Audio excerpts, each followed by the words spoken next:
Good morning, all of you. My name is Bhatia, and this is the class of BHIC 134. And we are going to cover in this class Unit 5. As you all know about Unit 5, the revolt of 1857. That is very important and very beneficial for all of you. And this question will come in every year in any aspect, just like the causes of 1857 revolt, the impact of 1857 revolt. These type of questions always come in your exam in every year. That is very important part of your BHIC 134. Earlier, we have studied about in our unit 4, unit 3rd, we have studied about the greed of British Governor Generals and when they came into India and how they expand their power into India. We have discussed a lot of things just like Lord Wellesley and Lord Wellesley, Governor General Munro, and James Mill and Lord Dalhousie, and these type of Governor Generals who came into India and how they extend their power into India and how they extend their greed for the trade into India, how they monopoly on the trade into India. We have discussed a lot of things in our earlier units. And now we are going to start the unit of 1857, unit 5. We will discuss in this unit about how this revolt started in 1857, how the British Governor General exploit the peasants, and how they annexed the princely states into India, and how was the impact on the sepoys of 1857 of revolt. Next, we will cover in this unit the threat of religion, how the Indians were very much threatened to know about, to know that their religion was in danger at that time. And what was the immediate cause of 1857 into India? We will cover all these things in our this class. First of all, we are going to tell you about in the earlier units, you have already been familiarized with the various aspects related to imperialism, colonialism, and you are aware that during the period of its rule over the country, the East India Company exploited and harassed the Indian people. And we are going to cover after reading this unit, we will be able to know about the trace of the cause of the uprising of 1857, and you will know about the various events and conflicts into India which they were done at that time. Next, you will understand its impacts and you will understand about the progress of revolt. These things we will cover in this unit in 1857 revolt and unit 5. The revolt of 1857 forms one of the most important chapters in the history of the struggle of Indian people for liberation from the British rule. Uh, I told you in our earlier class that in 1757, when the Battle of Plassey were fought over there in 1757, and there was I think, there was a forecast, just like after 100 years, we will get independence from these British rule and from this British governor generals and all, we will get freedom. And they had forecasted that time in 1757 in the battle of Plassey at that time. And now after 100 years, that is very important era of British governor generals for Britishers and for Indian also. As you all know, this was the first freedom war, the war of freedom for Indians and for the Britishers also. We can use a simple word, a national revolt, to this revolt. The hatred of the people of the Firangis was intense and bitter. Between May and June 1857, it was only some beleaguered cities like Agra, Lucknow, Ahmedabad, Banaras that kept alive evidence of British presence in North India. By then, the revolt had spread to Awadh, Rohilkhand, Bundelkhand, Bihar, and many parts of central India. And we are going to cover in this unit the introduces you to pattern of progress of revolt and manifestations, not only in terms of the destruction of symbols of colonial authority, but rebel institutions that followed the outbreak. First of all, we are going to cover one thing, the causes of 1857 revolt. What was the cause? What was the immediate cause? What was the causes? What were the causes of 1857 revolt of 1857? How did the revolt break up? What were its causes? The main reason of this was the ruthless exploitation of Indian people by the Britishers. The British rule, which was normally formally established after the Battle of Plassey in 1757 in Bengal, strove to fill the coffers of East India Company at the expense of Indians. The East India Company was governed by greedy merchants and traders who could go to any extent of enrich themselves.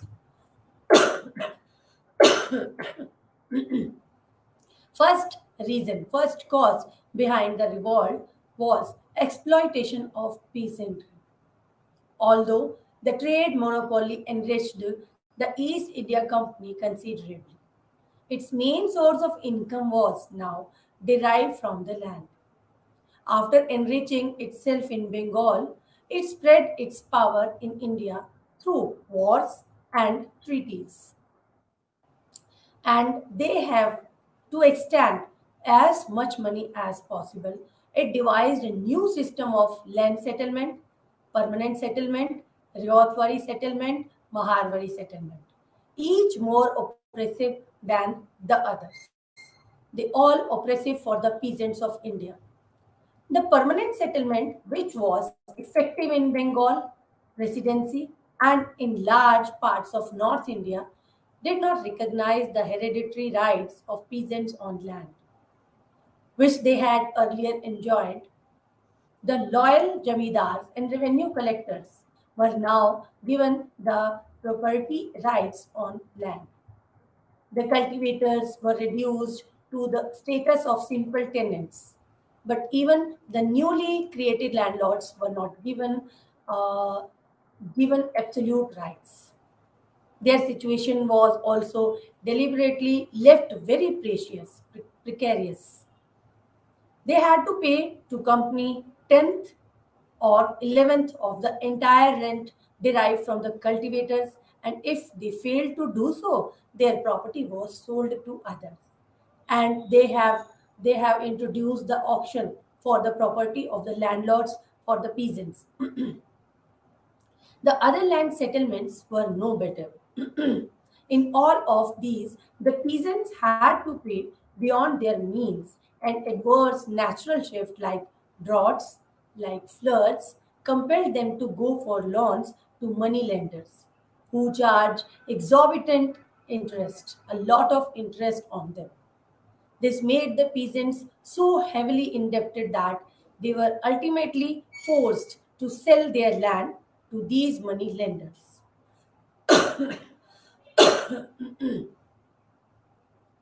It is because of this that the money lenders were so hated in rural society. The peasantry were also oppressed by petty officials in administration who extract money on the slightest pretext. This was the exploitation on peasants we have discussed about. The first cause of 1857 was the exploitation of the peasantry. Next cause was annexation of princely states. How they annexed the princely states of India. The East India Company did not spare even its former allies. The native state of Awadh was annexed by Dalhousie in 1856 on the pretext that Nawab Wazir Ali Shah was mismanaging the state. And this was not true at that time. They have given this pretend in front of the people. Even before this, he had annexed Satara in 1848, Nagpur, Jhansi in 1854 on the pretext that the rulers of these states had no natural heir to succeed them after their death. Means they have no any legal successor.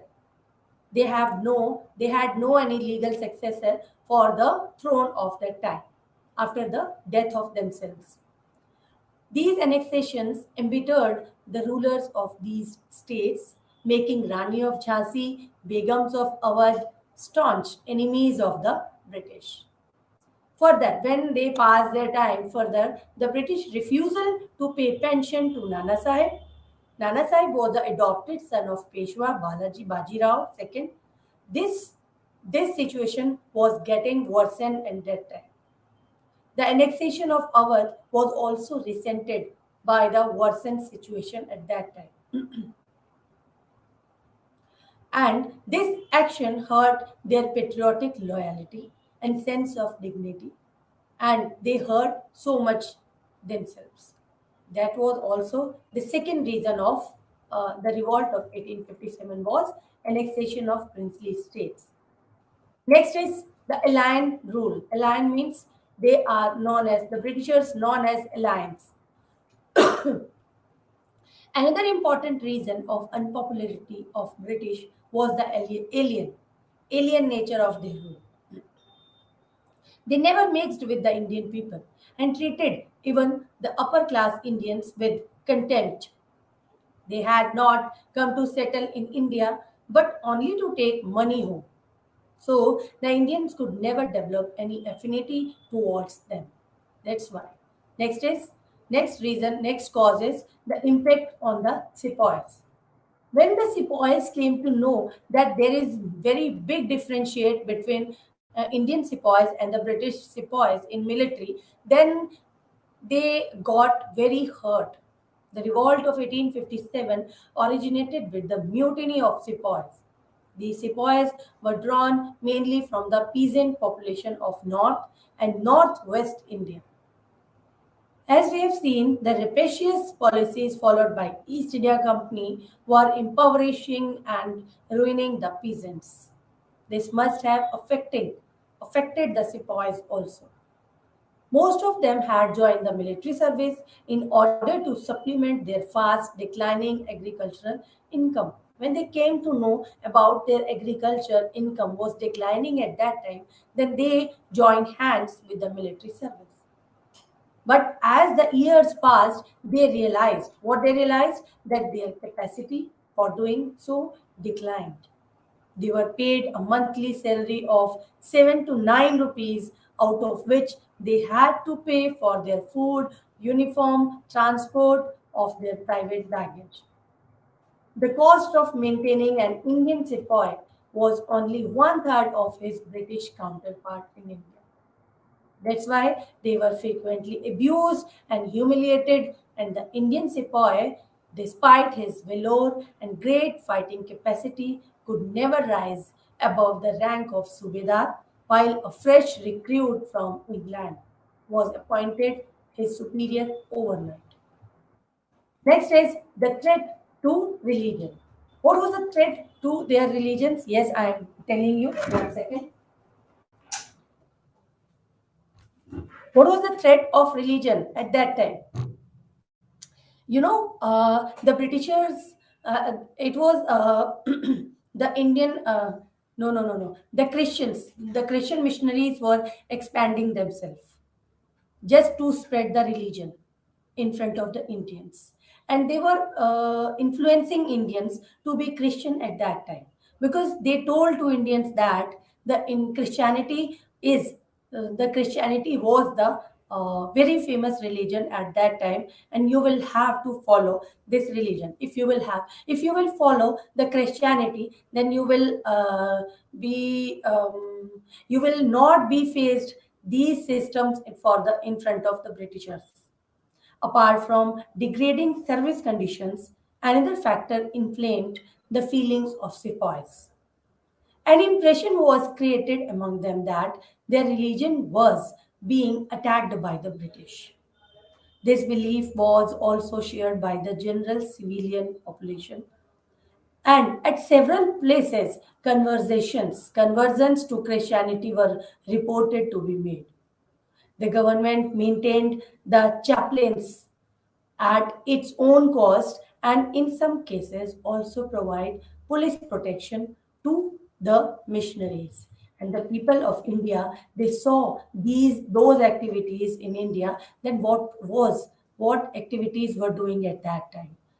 Okay, at several places conversion to Christianity, and they saw the protection was given to the missionaries, Christian missionaries.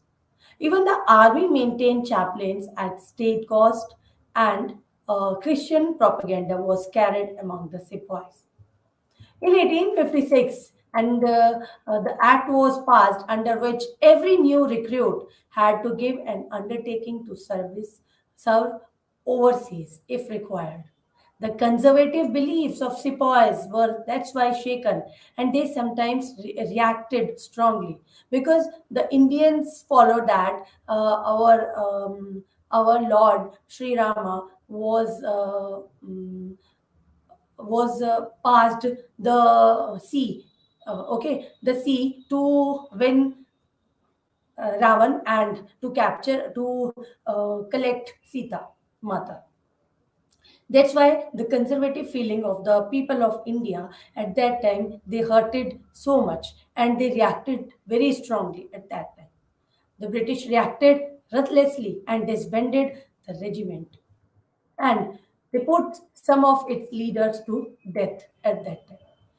In 1844, seven battalions revolted on question of salaries and Batta. Even during the Afghan War from 1839 to 1842, the soldiers were almost on the verge of revolt.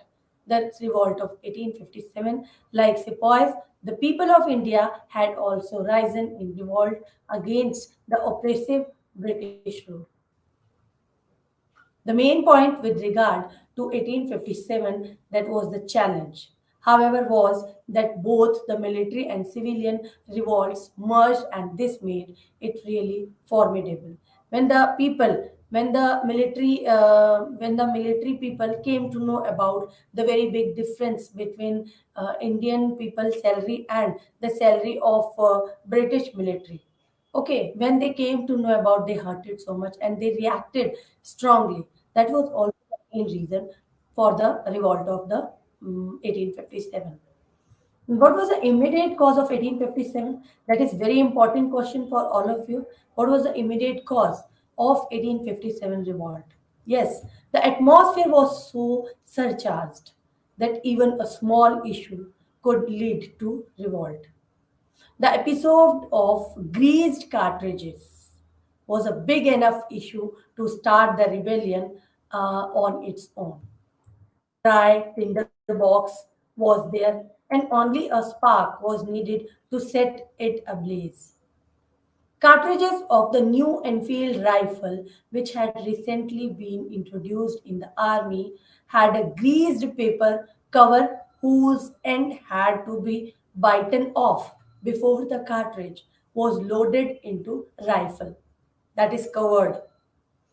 The grease was in some instances made of beef and pig fat. Very important thing you are listening. The grease was in some instances made of beef and pig fat.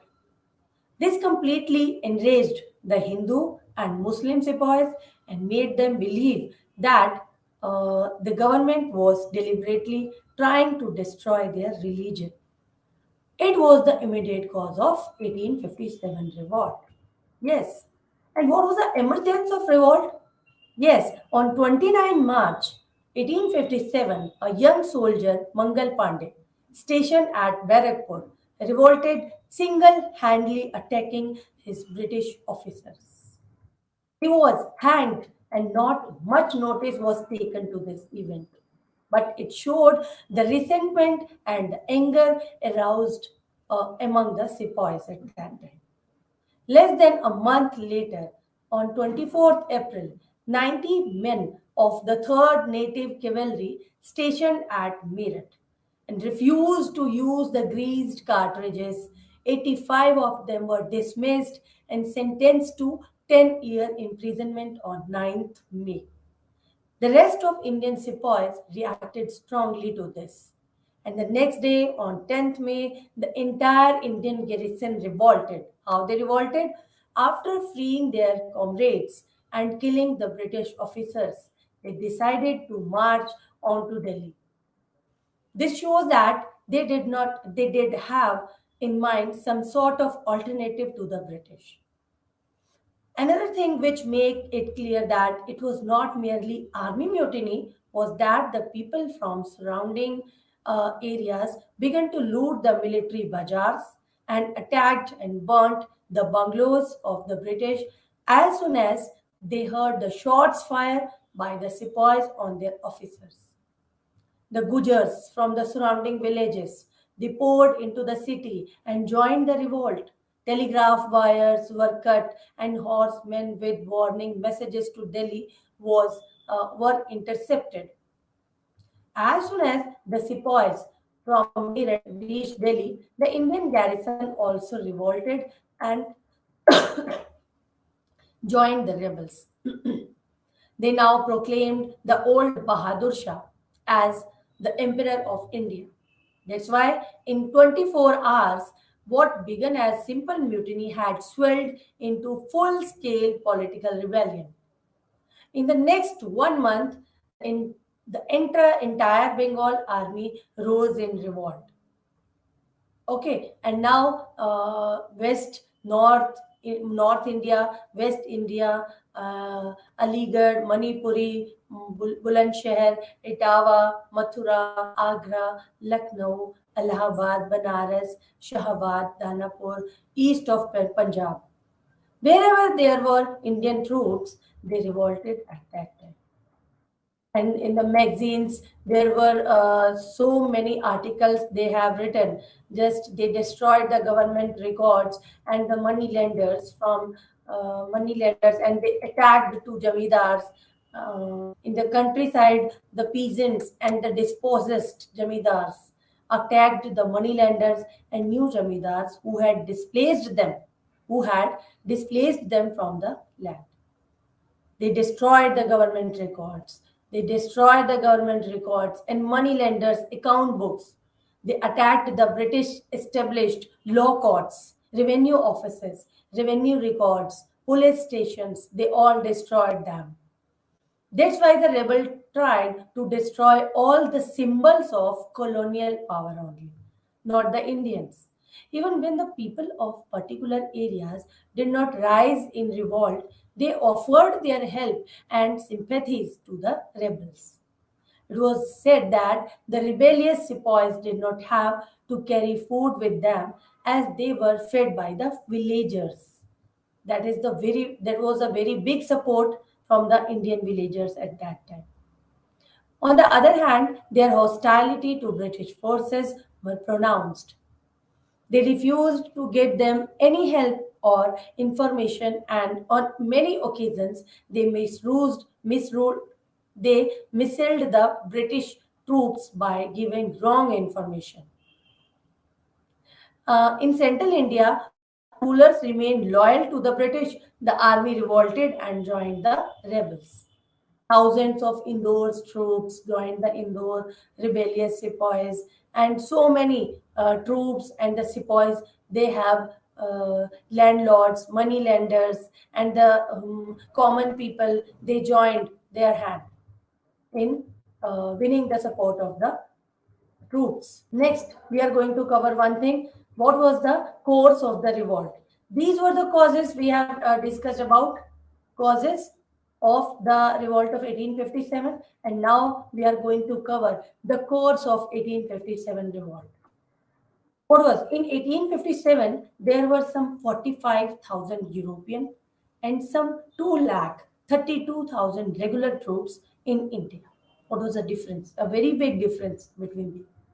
The bulk of European units were concentrated as an army of occupation in the recently conquered Punjab. That's why between Calcutta and Delhi, there were only five European regiments. Calcutta and Delhi. only five European regiments. On May 11, the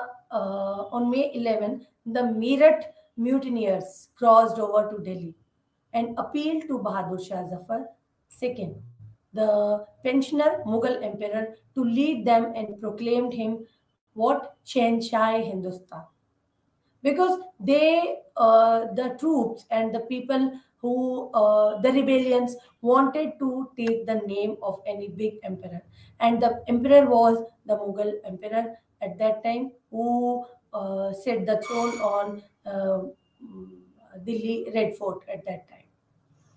Okay, and they wanted to take shelter at the name of Shenchai Hindustan, means the Mughal Emperor Bahadur Shah Zafar at that time.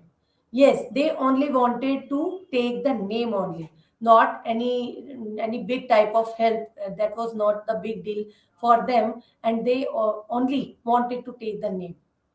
By the first week of June, mutinies had broken out in Aligarh, Manipur, Bulandshahr, Etawah, Mathura, Lucknow, Bareilly, Kanpur, Jhansi, Neemuch, Moradabad, Saharanpur, etc. etc. By mid June and September 1857, there had been mutinies in Gwalior, Mahau, Sialkot, Bihar, Danapur, Hazaribagh, Ranchi, Bhagalpur, and Nagaur and Jabalpur in Central Asia. And by September October, it was clear that the revolt would not spill across the Narmada. North of Narmada, the main axis of the revolt was represented by the river Ganga and the Grand Trunk Road between Delhi and Patna.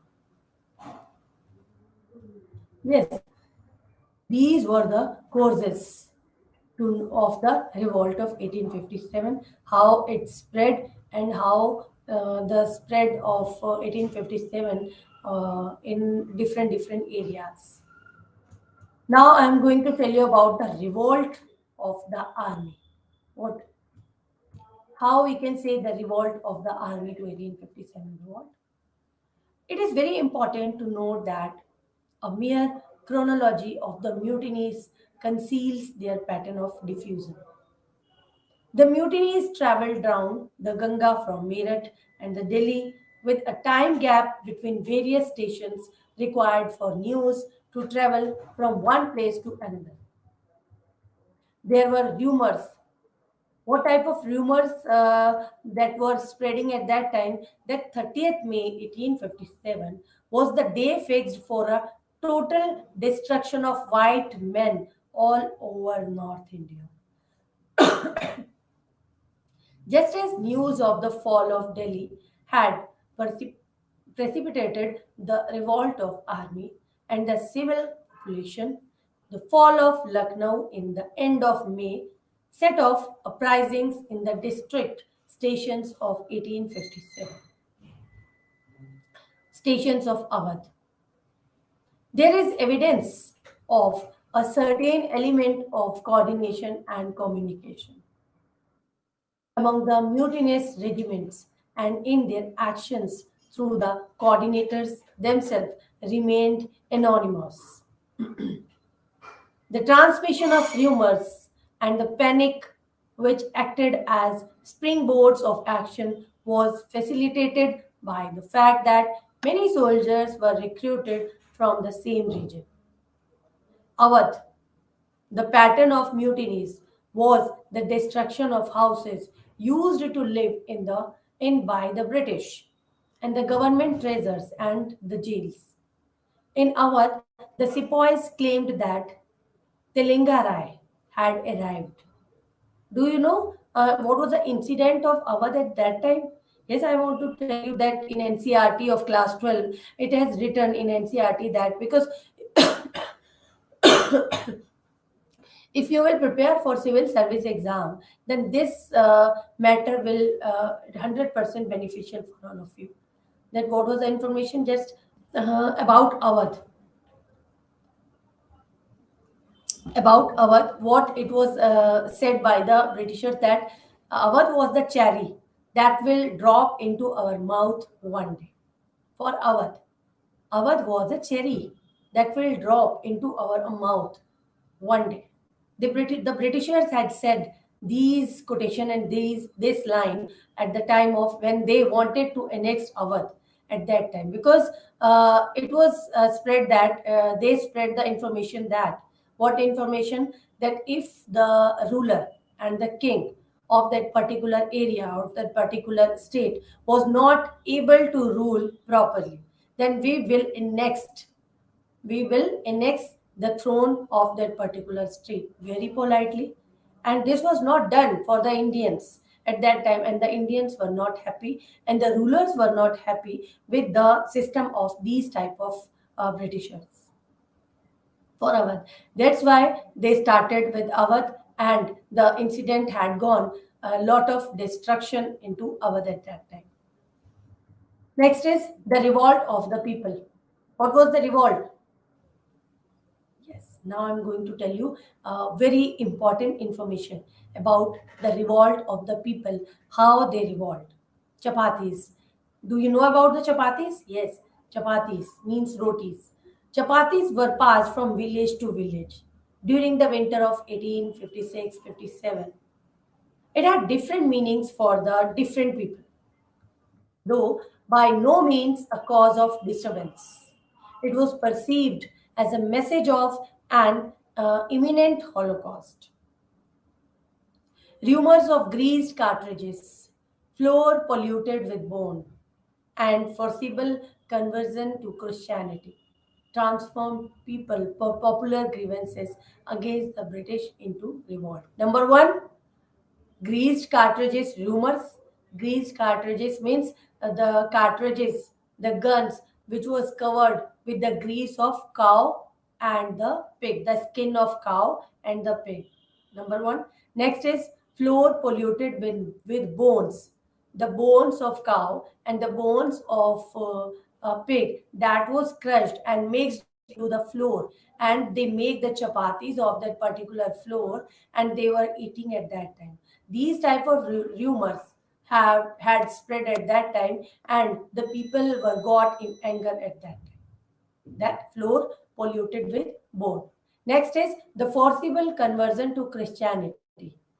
Yes, they wanted to convert the Indians to Christianity, because they always say these type of words. What type of words they said at that time? The Christianity is the biggest and the very famous tradition and very famous religion at that time. You all will have to convert into Christianity, and if you will convert into Christianity, we will give shelter, and we will give you a lot of mm, things which you cannot imagine at that time. Means these type of things they were giving to the people of India to convert into Christianity, so that they will influence to Christianity, and they will convert into Christianity. These three things were very big enough for the Indians to spread the revolt at that time, to give the revolt at that time. That's why that's why the popular grievances against the British into revolt exist at that time. That was a very big reason at that time. Okay, if the causes of the 1857 will come into your exam, this question will come: what was the causes for the spread of 1857 revolt? Then these type of information you can write in your exam in your answer, because that is very simply, and you can write very simply and easily on your question and answer paper. And in several places people collected. Now further, what we were saying, in several places people collected, conferred, and planned the attack on government and Bahia property. People of neighboring villages, after connecting by kinship and the caste ties, they got together to make such attacks. The neighboring villages. Okay, and after connecting by kinship and caste ties, means all caste they tied together. They got together at that time. Hindu, Muslim, the Sikhs, and the landlords, the jamidars, upper caste, lower class. There were no differentiate between the class, and the all caste they tied together and they got together to make such attacks. Southern stations, Southern stations were often attacked by people from anything between 30 to 60 villages. The pattern of attack was same everywhere. Everywhere the pattern of attack was same. Scores were settled with tax collectors, court officials, policemen, baniyas, okay, and the treasuries were also looted. The prisoners set free and bungalows set on fire. Prisoners set free, okay, and the bungalows set on fire at that time. Clearly, the rebels gave priority to political considerations and did not hesitate to destroy economic resources. For example, the coal mines in Kota were damaged. The canal pop were destroyed to prevent a British battalion reaching Bulandshahr by boat, so that the British battalion could not reach to Bulandshahr by road. That's why they destroyed the canal poke. Similarly, numerous attacks were also made on railways, on factories by United Provinces. Rural people who were dependent on them for their livelihood. In the course of the suppression of revolt, what struck what struck the British was the remarkable solidarity among rebels. Most often, most often, pecuniary rewards could not induce betrayal, nor could they play off Hindu against Muslim. They wanted to play, but they could not at that time because they have seen the all Hindus and the Muslims. They join their hand and they play a very big role in the revolts. And next is the very important what were the which were the rebel institutions at that time. That you can see in your 5.5 point. Then what were the rebel institutions? That the revolt of 1857 went beyond overthrowing the British is borne out by organizational efforts of the rebels. Number one, immediately after the capture of Delhi, a letter was sent to rulers of all the neighboring states of present day Rajasthan soliciting their support. Yes, a letter was sent to rulers of all neighboring states.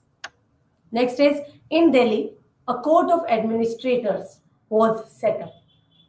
Of the 10 members, 6 were from the army, the 4 from other departments, and decisions were taken by majority vote. These type of things have done at that time in rebel institutions. They were doing at that.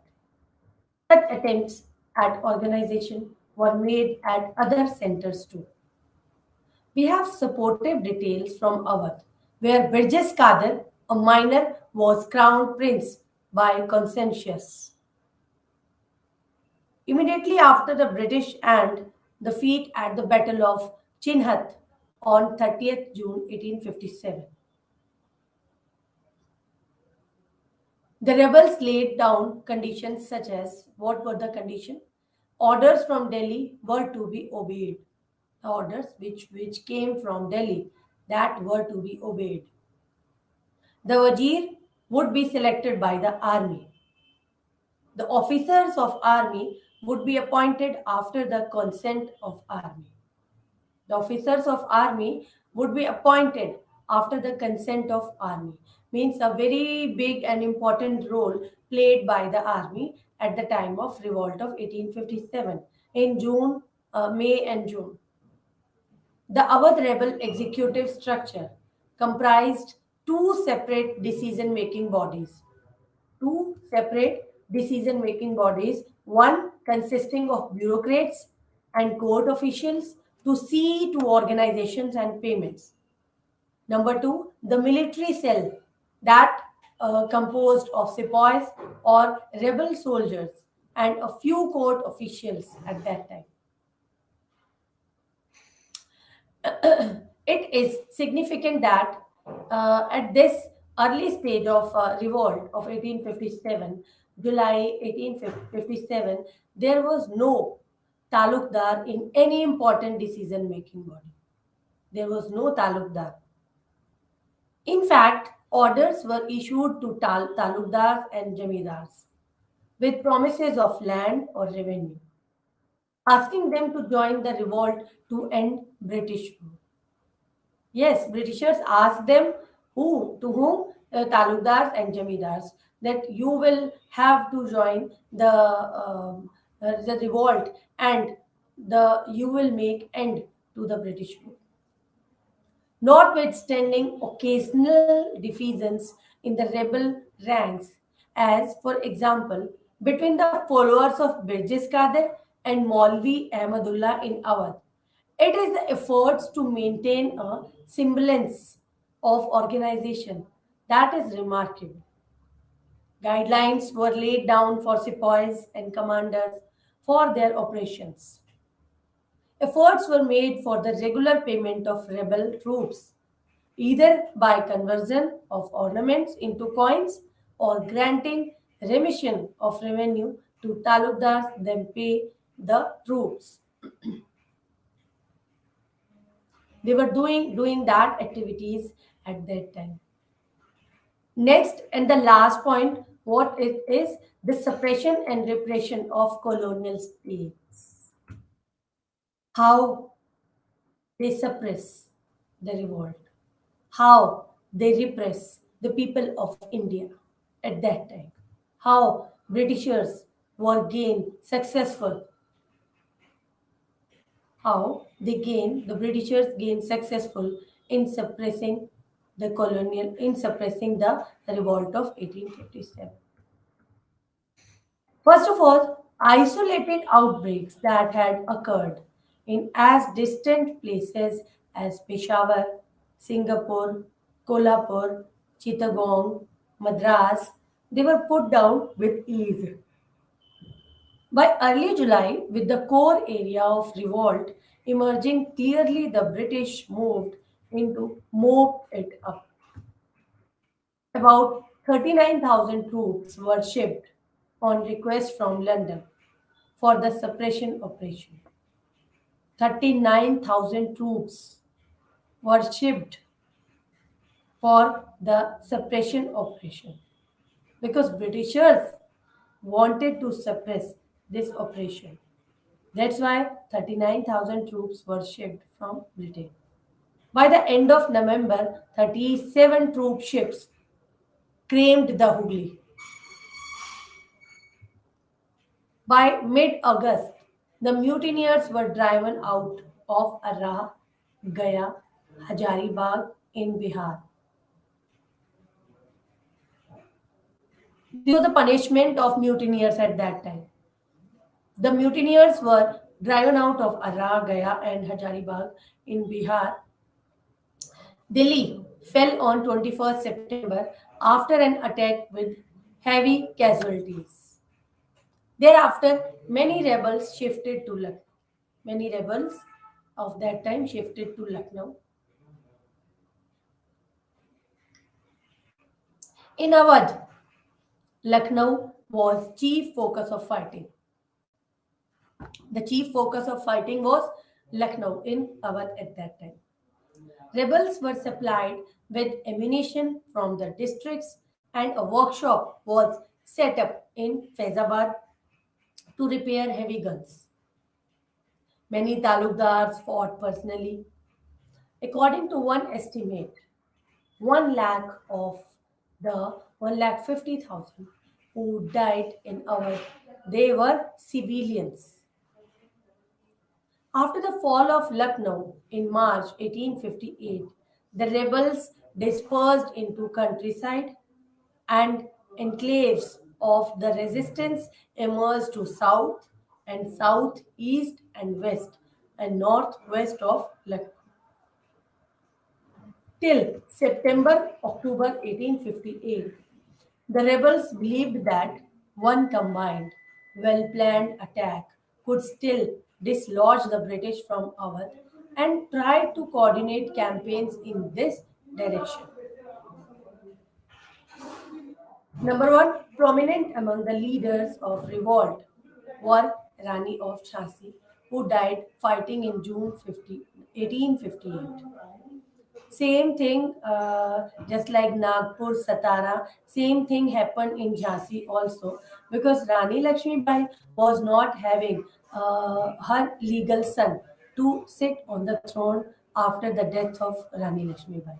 That's why they annexed their power and they annexed their throne at that time. That's why Rani Lakshmi Bai also fought very bravely, and in the 1857 revolt, she got dead at that time, who died fighting in June 1858. Nana Sahib. Nana Sahib also was the adopted son of the last Peshwa Bajirao II, adopted son, and the Britishers did not want this type of punctuation at that time, that adopted son will not be the successor of the throne, the successor of the Peshwa Baji Rao II, who led the mutiny at Kanpur and escaped to Nepal in the beginning of 1859. Okay, he had to send to Nepal in the beginning of 1859. He was fighting in Kanpur because he was the adopted son of Peshwa Bajirao II. Begum Hajrat Mahal, who escaped to Nepal. Maulavi Ahmadullah, who carried on the revolt around the borders of Awadh and Rohilkhand till his death in June 1858. Carried on the revolt. Where?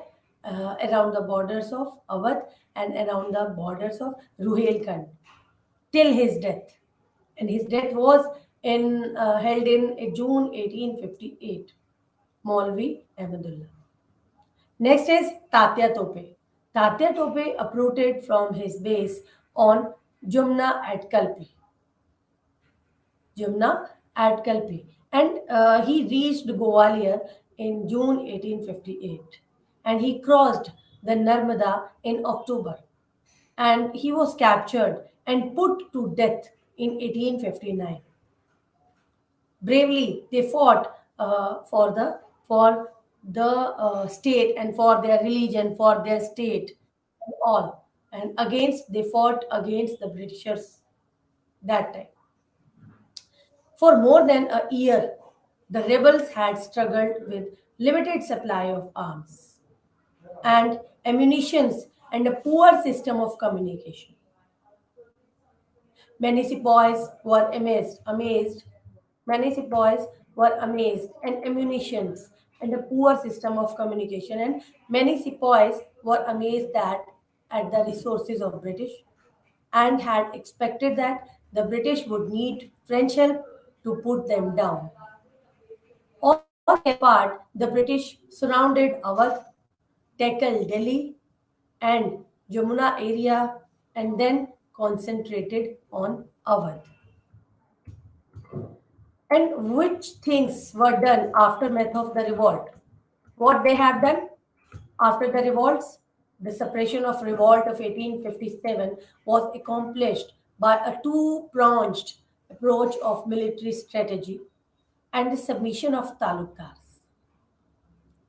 The reassertion of British control was therefore reinforced with princely support based on an assurance of non-interference in adoption question. What the landlords were doing at that time? In the northwest province of the British, made widespread confiscation and redistribution of land. Some incomplete figures show that land assessed at rupees 17 lakh was confiscated and land assessed at rupees 9 lakh was given in reward. In making land rewards, it was the larger landholders who were preferred. After the fall of Lucknow A proclamation was issued confiscating property right in the land and the whole of Awadh except six specific states. Village priorities in Awadh were to remain under proprietors or tenants at will. There was, however, fierce opposition to the talukdari settlement among the villagers in several Awadh districts in 1859 to 1860. Faced with agrarian strife, the government had to limit the rental demand of the talukdars against inferior holders to a mixed amount 1866 in 1866. It was also decided the under property rights enjoyed at any time during 12 years prior to annexation were to be protected. Next, what was the condition of prince at that time?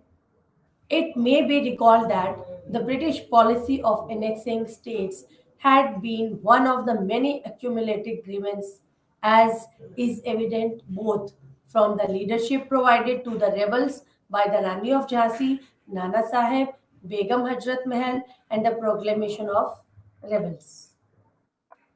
At one point during the revolt, Canning Canning had observed that, Lord Canning had observed that, had it not been for the patches of native government like Gwalior, Hyderabad, Patiala, Rampur, and Rewa serving as breakwaters to the storm of 1857, the British would have been swept away.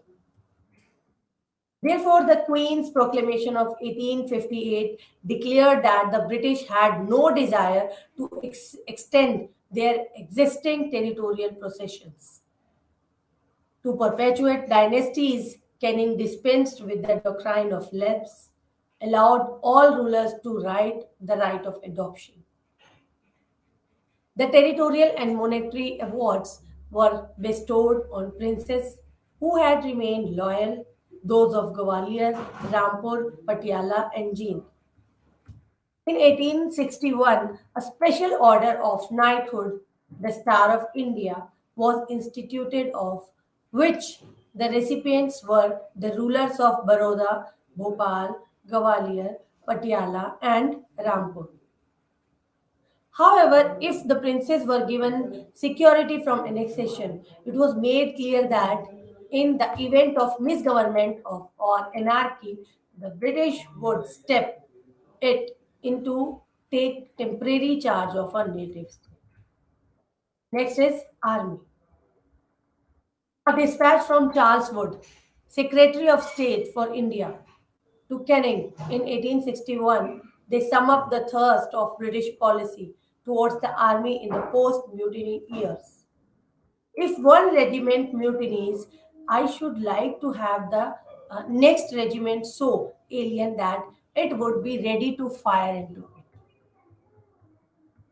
The soldiers from our Bihar, Central India, were declared to be non-martial and their recruitment cut down considerably.